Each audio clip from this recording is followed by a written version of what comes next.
Current subscribers எல்லாருக்கும் வணக்கம். புது சப்ஸ்கிரைபர்ஸ் எல்லாருக்கும் ரொம்ப தேங்க்ஸ்.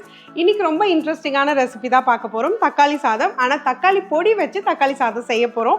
அதாவது நம்ம தக்காளியை காய வச்சு அதை பொடி பண்ணி ரொம்ப நாள் எப்படி ஸ்டோர் பண்ணி வச்சு சாப்பிட்றது அப்படின்றது தான் பார்க்க போகிறோம். பாருங்கள், இது வந்து 2 கிலோ தக்காளி எந்த அளவுக்கு காஞ்சிருக்கு பாருங்கள். இந்த அளவுக்கு சிப்ஸ் மாதிரி ஆகணும். ஸோ நம்ம கிட்டத்தட்ட ஒரு 4-5 நாள் நான் காய வச்சுருக்கேன். சண்டே இடையில வந்ததுனால 5 டேஸ் காஞ்சிருக்கு. இந்த அளவுக்கு சிப்ஸ் மாதிரி ஆகணும். இப்போ இதை நம்ம அரைச்சிக்க போகிறோம்.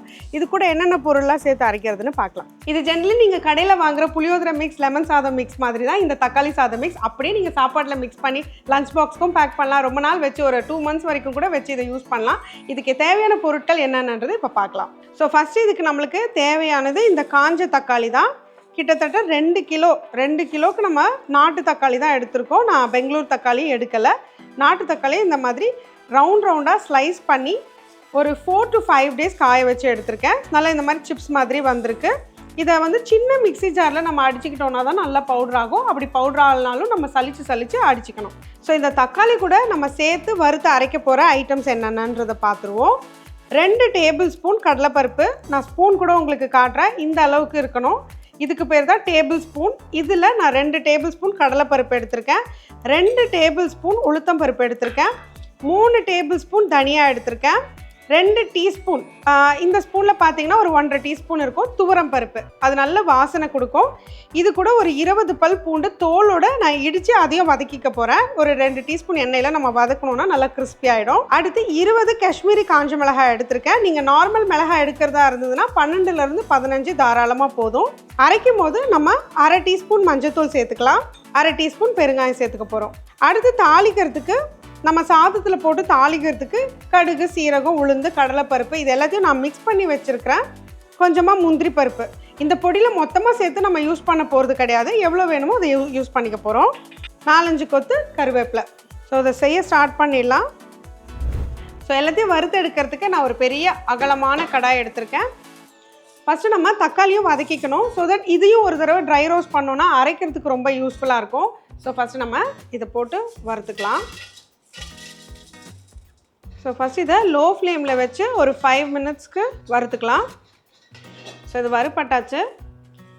இது இப்படி இருக்கட்டும். இப்போ இதில் 2 டேபிள் ஸ்பூன் கடலைப்பருப்பு, 2 டேபிள் ஸ்பூன் உளுந்து, 2 டீஸ்பூன் துவரம்பருப்பு, 3 டேபிள் ஸ்பூன் தனியா, 20 காஷ்மீரி காஞ்ச மிளகாய். இது எல்லாத்தையும் லோ ஃப்ளேமில் வச்சு ட்ரை ரோஸ்ட் பண்ணிக்கணும். இதுக்கு நிறைய கருவேப்பிலை சேர்க்கக்கூடாது. சும்மா ஒரு பேருக்கு நான் ஒரு கொத்து கருவேப்பிலை மட்டும் தான் சேர்த்துருக்கேன். நல்லா வாசனை வர அளவுக்கு வறுத்துக்கணும். ரொம்ப ப்ரௌன் ஆக விட வேண்டாம். இப்போ மிளகாய் வந்து நம்ம தனியாக வறுக்காமல் இந்த பருப்புகளோட ஏன் வறுக்கிறோன்னா அதோட கலர் போயிடக்கூடாது.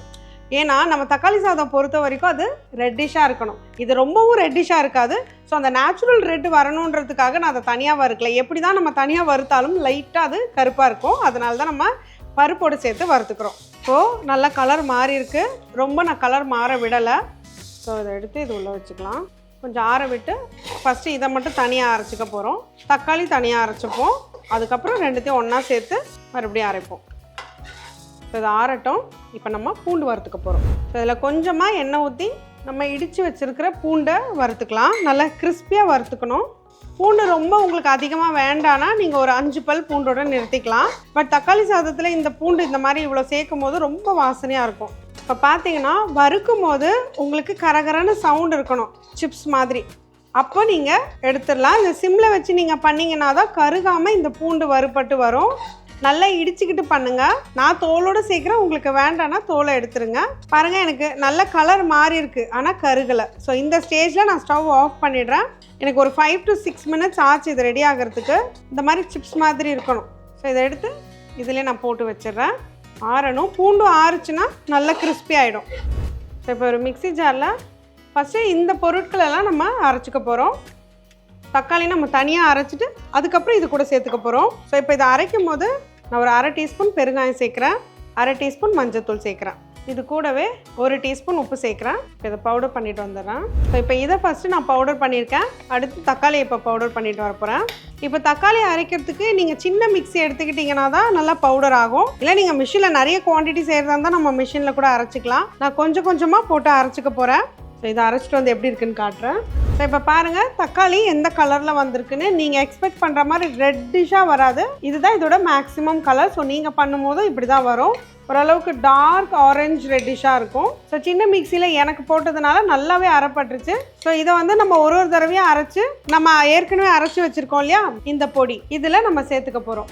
ஸோ ஒரு முறையாக அரைச்சிட்டு நான் இது உள்ளே சேர்த்துடுறேன். ஸோ இது ரெண்டாவது அரைச்சது அதையும் உள்ளே சேர்த்துக்கிறேன். ஸோ இதை பார்த்தீங்கன்னா தக்காளி பொடி எப்படி தெரியுமா வாசனை இருக்குது. நம்ம சாஸ் சாப்பிடும்போது ஒரு வாசனை இருக்கும்ல, இந்த தக்காளி பவுடர் அவ்வளோ வாசனையாக இருக்குது, ஃப்ரெஷ்ஷாகவும் இருக்குது. ஸோ அவ்வளோதான், நம்ம கடைசி பேட்சும் முடிஞ்சிருச்சு. இப்போ இதில் சேர்த்துடலாம். நம்ம 1 ஸ்பூன் தான் உப்பு போட்டிருக்கோம். ஒரு முறை இதெல்லாம் மிக்ஸ் பண்ணிவிட்டு அரைச்சிட்டு பார்க்கலாம். இப்போ இந்த பொடி பார்த்தீங்கன்னா லைட்டாக இந்த மாதிரி ரெட்டிஷாக இருக்கும். ஸோ இப்போ இதை போய் ஒரு முறை நான் அடிச்சுட்டு வரப்போகிறேன். Final grind. ஏன்னா வந்து நம்ம தக்காளி அங்கங்கே நின்று இருக்கும். ஸோ இது மொத்தமாக நம்ம ஒரு தடவை அடிச்சுட்டு வந்துடலாம். உப்பும் செக் பண்ணிக்கலாம். நீங்கள் வாயில் வச்சு பாருங்கள், உப்பு பத்தலைன்னா சேர்த்துக்கலாம். எனக்கு கொஞ்சம் கம்மியாக இருக்குது. ஸோ நான் இன்னும் ஒரு 1/2 டீஸ்பூன் மட்டும் சேர்க்குறேன். ஸோ இப்போ பார்த்தீங்கன்னா தக்காளி பொடி ரெடி ஆகிடுச்சு. இது அப்படியே நம்ம சாதத்தில் மிக்ஸ் பண்ண போகிறோம். ஸோ இந்த மாதிரி ஒரு க்ளீனான கிளாஸ் பாட்டிலில் இதை ப்ரிசர்வ் பண்ணிக்கோங்க. நம்ம எந்த ப்ரிசர்வேட்டிவ்ஸும் இதில் சேர்க்கல, ஆனாலுமே உங்களுக்கு 2 மாதம் இதுக்கு ஷெல்ஃப் லைஃப் இருக்குது. இதில் ஒரே ஒரு பிரிஞ்சி இலையும் ஒரு அன்னாசி பூ போட்டு வச்சிங்கன்னா உங்களுக்கு பூச்சி பிடிக்காமல் இருக்கும். இல்லைன்னா ஒன்றும் பிரச்சனை இல்லை, ஃப்ரீசரில் எடுத்து வச்சுருங்க, எப்போ வேணுமோ எடுத்து யூஸ் பண்ணிக்கலாம். ஸோ இப்போ நம்ம தக்காளி சாதம் தாளிக்கிறதுக்கு ஒரு மண் சட்டி எடுத்திருக்கேன் நான். அதில் கொஞ்சம் எண்ணெய் கொஞ்சம் நெய் சேர்த்துக்க போகிறேன். ஏன்னா ரெண்டும் சேர்த்துக்கிட்டா நல்லாயிருக்கும். ரொம்பவும் நெய் இல்லாமல் இருக்கணும். ஏன்னா ரெண்டும் மிக்ஸ் பண்ணால் கரெக்டாக இருக்கும். நெய் வேண்டான்றவங்க வெறும் நார்மல் எண்ணெயிலையோ கடலை எண்ணெயிலையோ இல்லை எந்த எண்ணெய் உங்களுக்கு வேணுமோ அதில் செஞ்சுக்கோங்க. இப்போ நல்லா எண்ணெயும் நெய்யும் சூடாயிடுச்சு. இப்போ இதில் 1 டீஸ்பூன் கடலைப்பருப்பு, உளுந்து, சீரகம், கடுகு உள்ள சேர்த்துடலாம். ஸோ கடுகு நல்லா பொரிஞ்சிருச்சு. இல்லை 2 கொத்து கருவேப்பிலை, 3 காஞ்ச மிளகாய். ஸோ இப்போ இதெல்லாம் பொரிஞ்சதும் ஒரு 10-12 முந்திரி, உடைச்ச முந்திரியை போட்டிருக்கேன். நான் வேர்க்கடலை சேர்க்கல, உங்களுக்கு வேணும்னா சேர்த்துக்கோங்க. ஒரு நிமிஷம் மட்டும் இதை வறுத்துப்போம். லைட்டாக முந்திரி பருப்பு கலர் மாறினதும் நம்ம 2 டீஸ்பூன் பொடி சேர்த்துப்போம். நான் 2 டேபிள் ஸ்பூன், பார்த்துக்கோங்க எவ்வளோ கோபுரமாக போடுறேன்னு, 2 டேபிள் ஸ்பூன். அப்புறம் வேணும்னா கூட இன்னும் போட்டுக்கலாம். நான் 2 டேபிள் ஸ்பூன் சேர்த்துக்கிறேன். ஒரே ஒரு நிமிஷம் தான், இப்படி வதக்கிட்டு டக்குன்னு நம்ம சாப்பாடை உள்ளே சேர்த்துடலாம். நான் வந்து ஒரு 2.5 கப் புழுங்கல் அரிசி சாதம் தான் இப்போ இதை உள்ளே சேர்த்து கிளறிக்க போகிறேன். இப்போ இதை நல்லா மிக்ஸ் பண்ணிக்கலாம். ஃப்ளேம் லோ ஃப்ளேம்லேயே இருக்கட்டும், கரிஞ்சிடக்கூடாது மசாலா. நான் வந்து மண் சட்டின்றதுனால நான் வந்து ஆஃபே பண்ணிட்டேன். ஸோ நான் போட்டதே கரெக்டாக இருந்துச்சு. 2 டேபிள் ஸ்பூன், நீங்கள் டீஸ்பூன்னா 4 டீஸ்பூன் போட்டுக்கலாம். நான் ஒரு 2.5 கப் சாதம் சேர்த்துருக்கேன். நல்லா கமன்னு இருக்குது. ஸோ டேஸ்ட் பண்ணி பார்க்க போகிறேன். எல்லாம் கரெக்டாக இருக்குது. கொஞ்சம் மட்டும் உப்பு கம்மியாக இருக்குது. ஏன்னா நம்ம சாதம் மிக்ஸ் பண்ணுறோம் இல்லையா, அதுக்காக நம்ம பொடியிலையும் அவ்வளோ ஓவர் கான்ஃபிடென்ட்டாக நிறைய உப்பு போட்டுற முடியாது. ஸோ நம்ம சாதம் மிக்ஸ் பண்ணும்போது இப்போ பாருங்கள் வெறும் ஒரு 1/4 டீஸ்பூன் உப்பு மட்டும் சேர்க்குறேன். சேர்த்துட்டு மிக்ஸ் பண்ணிக்கலாம். இப்போ சேர்த்து மிக்ஸ் பண்ணால் ரொம்ப நல்லாயிருக்கும். நல்லா வாசனையாகவே இருக்குது. இதை தக்காளி சாதம்னு யாரும் நம்பவே மாட்டாங்க.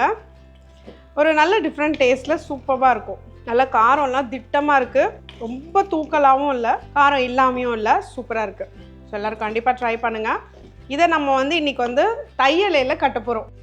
எனக்கு ரொம்ப நாஸ்டாலஜிக்காக இருந்தது. சின்ன வயசுலலாம் ட்ரிப்பு போகும்போது வாழையில இல்லை தையலையில் தான் எனக்கு அப்பா சாப்பாடு கட்டி தருவாங்க. ஸோ இன்றைக்கி அப்பாவே கூப்பிட்டு நான் தையலையில் கட்டி காட்டுறேன்.